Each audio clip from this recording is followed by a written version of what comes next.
Et oui, aujourd'hui c'est Small Rig. Je vous ai déjà fait une vidéo où je vous ai beaucoup parlé de l'entreprise, de l'histoire. Aujourd'hui, je précise un peu plus les produits. Bonjour à tous et c'est un plaisir de vous retrouver pour cette troisième vidéo sur les 25 du challenge. Et aujourd'hui, je vous reparle de Small Rig parce que du coup, je suis un utilisateur de très longue haleine de Small Rig parce que mon premier truc, je l'ai eu en 2013 et cette marque m'a toujours fasciné. Mais avant de commencer, je vous mets quelques vidéos où du coup, je me sers de leur matos.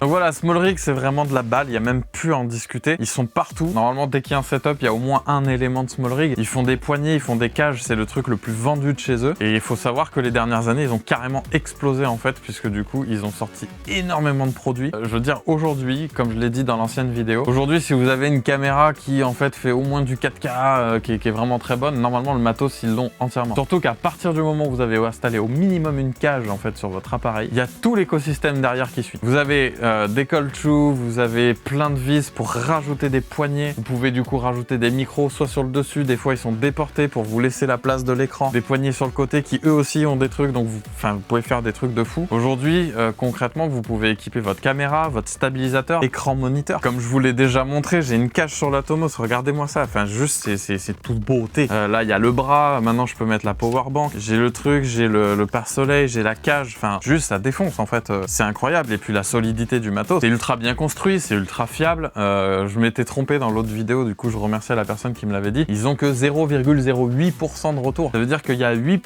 produits défectueux sur 1000. Sachant que si c'est des produits défectueux, à mon avis, c'est pas grand chose parce que c'est purement mécanique. Donc c'est peut-être un truc cassé dans le voyage ou alors, je sais pas, un truc grillé, tu vois, je vois pas ce que c'est, ou un pas de vis qui a foiré, mais 8 sur 1000, c'est rien quoi. C'est toujours simple d'utilisation aussi, ça veut dire que tu visses, enfin n'importe qui sait visser, n'importe qui sait s'en servir. Par exemple, je prends la cage qui est sur mon XT4, bah, j'ai mis mon XT4 dedans, j'ai vissé le truc en dessous et ça tient, ça y est, c'est fini. Ma caméra est protégée, la prise en main est largement meilleure aussi, que le XT4 est un petit peu petit et la cage Small Rig, franchement, ça l'épaissit un peu. Il y a les attaches Dragon, je vois, il y a le cold shoe. Et le truc qu'ils ont fait qui est ultra stylé, c'est le bloc câble HDMI. Ça protège à fond mon appareil, je peux les coincer, c'est-à-dire qu'ils vont pas s'arracher et qu'ils vont rien arracher, je vais jamais abîmer ma cam en fait. Donc non, vraiment, c'est de la grosse balle, j'ai jamais eu de problème d'utilisation avec, c'est toujours fiable, il y a des trucs, je les ai depuis des années du coup. Notamment ce petit bras magique de toute beauté, je l'ai depuis 2013, il est actuellement en train de tenir mon enregistreur externe pour le son. Et du coup, j'ai une question quand même pour vous, c'est que est-ce que vous avez déjà eu un problème avec Small Rig et si c'est le cas, lequel? Je suis extrêmement curieux de savoir quel type de problème. J'ai fait quelques recherches, j'ai pas trouvé de trucs très concrets, alors j'ai peut-être mal cherché, mais du coup, si vous avez déjà eu un problème avec Small Rig, dites-le moi en commentaire, je suis très curieux de savoir quel type de problème il peut y avoir. Les prochaines acquisitions que je vais faire auprès de Small Rig, personnellement en tout cas, ça va être de rajouter des poignées et je pense un porte-carte SD, c'est vraiment les deux trucs là que je me dis putain, si j'ai ça serait trop cool. Et c'est pas anodin que je vous dise ça, c'est qu'en fait ce que je veux c'est augmenter en fait l'envergure de l'appareil, puisque du coup quand vous allez faire ça, votre mouvement il est plus gros. Si vous faites un petit peu plus loin, bah du coup il est quand même beaucoup plus stable. Et aussi ce que ça va donner, c'est un peu de poids. Et le poids c'est très bon parce que vous allez contracter un peu plus vos muscles et en fait comme le poids stabilise de façon générale, bah du coup en fait je n'attends que ça, c'est de l'avoir pour faire plus de prestations à main levée et ça me permettra en fait d'emmener un truc un peu plus run and gun, puisque du coup ça me permettrait de mettre quand même l'Atomos et que certaines prises exigent d'être à main levée pour l'immersion par exemple dans un court-métrage, parce que le stab c'est bien cool, mais des fois pour raconter votre histoire, en fait le mouvement de caméra d'un stab n'est pas adapté et c'est mieux de mettre du main levée, c'est un petit peu plus immersif. Vous pouvez regarder Breaking Bad par exemple, c'est du plan fixe et que du main levée. Et souvent les plans fixes sont en plus en très très grand temps. Coucou Walter. Donc vraiment c'est de la balle,